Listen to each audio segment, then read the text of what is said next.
പശ്ചിമേഷ്യൻ യുദ്ധകളത്തിൽ ഇസ്രായേൽ പ്രതിരോധ സംവിധാനങ്ങളെ ഞെട്ടിച്ചുകൊണ്ട് ഹിസ്ബുള്ളയും ഇറാനും സംയുക്തമായി നടത്തുന്ന ആക്രമണങ്ങൾ പുതിയ ഘട്ടത്തിലേക്ക് പ്രവേശിച്ചു കഴിഞ്ഞു.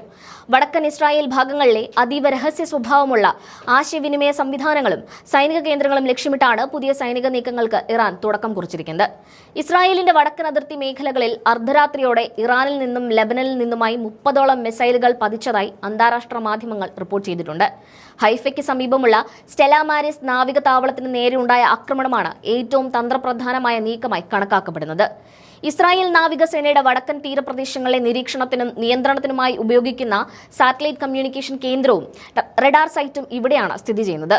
ഹിസ്ബുള്ളയുടെ മിസൈലുകൾ ഈ കേന്ദ്രത്തിൽ നേരിട്ട് പതിച്ചതായും സൈനിക സാങ്കേതിക വിദ്യകൾക്ക് വലിയ നാശനഷ്ടങ്ങൾ സംഭവിച്ചതായും റിപ്പോർട്ടുകൾ സൂചിപ്പിക്കുന്നുണ്ട്. കഴിഞ്ഞ ഒരു വർഷത്തിനിടെ ഹൈഫ നഗരത്തെ ലക്ഷ്യമിട്ട് നടക്കുന്ന ഏറ്റവും വിനാശകരമായ ആക്രമണമാണിത്. ഇസ്രായേലിന്റെ വടക്കൻ മേഖലയിലെ കണ്ണും കാതുമെന്ന് വിശേഷിപ്പിക്കപ്പെടുന്ന ഈ കേന്ദ്രത്തിന് നേരെയുള്ള ആക്രമണം ഇസ്രായേൽ പ്രതിരോധ സേനയെ സംബന്ധിച്ചിടത്തോളം വലിയൊരു സുരക്ഷാ വീഴ്ചയായാണ് വിലയിരുത്തപ്പെടുന്നത്. മിസൈൽ ആക്രമണങ്ങൾക്ക് പുറമെ ദക്ഷിണ ലെബനനിൽ നടക്കുന്ന കരയുദ്ധത്തിലും ഇസ്രായേൽ സൈന്യം വലിയ വെല്ലുവിളികൾ നേരിടുന്നുണ്ട്. ഇസ്രായേലിന്റെ കരുത്തനായ മെർക്കാവ ടാങ്കുകളെ ഹിസ്ബുള്ള പോരാളികൾ ആന്റി ടാങ്ക് മിസൈലുകൾ ഉപയോഗിച്ച് തകർക്കുന്ന ദൃശ്യങ്ങൾ പുറത്തു വന്നിട്ടുണ്ട്. ദക്ഷിണ ലെബനനിലെ ഹംനഗരത്തിന് സമീപം ഇസ്രായേൽ സൈന്യം മുന്നേറ്റം നടത്താൻ ശ്രമിക്കുന്നതിനിടെയാണ് 3 ടാങ്കുകൾ തകർക്കപ്പെട്ടത്.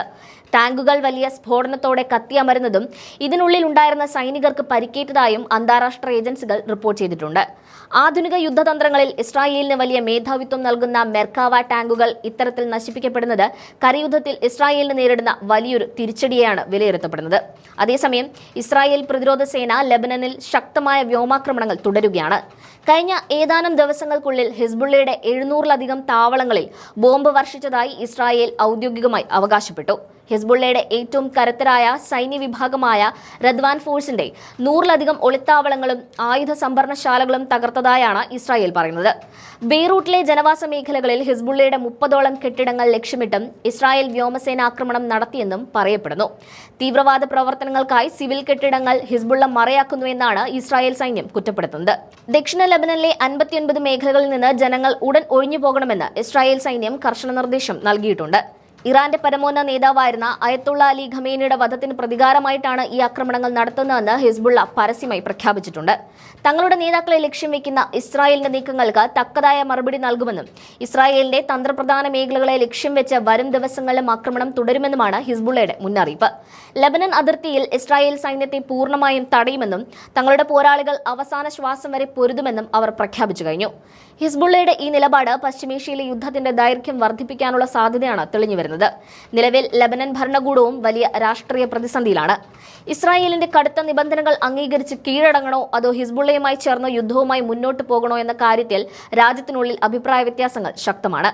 ഹിസ്ബുള്ളയെ നിരായുധരാക്കണമെന്ന ഇസ്രായേലിന്റെയും അമേരിക്കയുടെയും ആവശ്യം ലെബനനിലെ ആഭ്യന്തര സമാധാനത്തെ ബാധിക്കുമോ എന്ന ആശങ്കയും നിലനിൽക്കുന്നുണ്ട്. ഇസ്രായേലിന്റെ വ്യോമാക്രമണങ്ങൾ കാരണം ലെബനനിലെ അടിസ്ഥാന സൗകര്യങ്ങൾക്കും വലിയ നാശനഷ്ടങ്ങളാണ് സംഭവിച്ചുകൊണ്ടിരിക്കുന്നത്. ഇസ്രായേലിന്റെ സൈനിക മേധാവിത്വത്തെ വെല്ലുവിളിച്ചുകൊണ്ട് ഹിസ്ബുള്ള നടത്തുന്ന പ്രത്യാക്രമണങ്ങൾ ലോകത്തെ മറ്റൊരു വലിയ യുദ്ധത്തിന്റെ വക്കിൽ എത്തിച്ചിരിക്കുകയാണ്.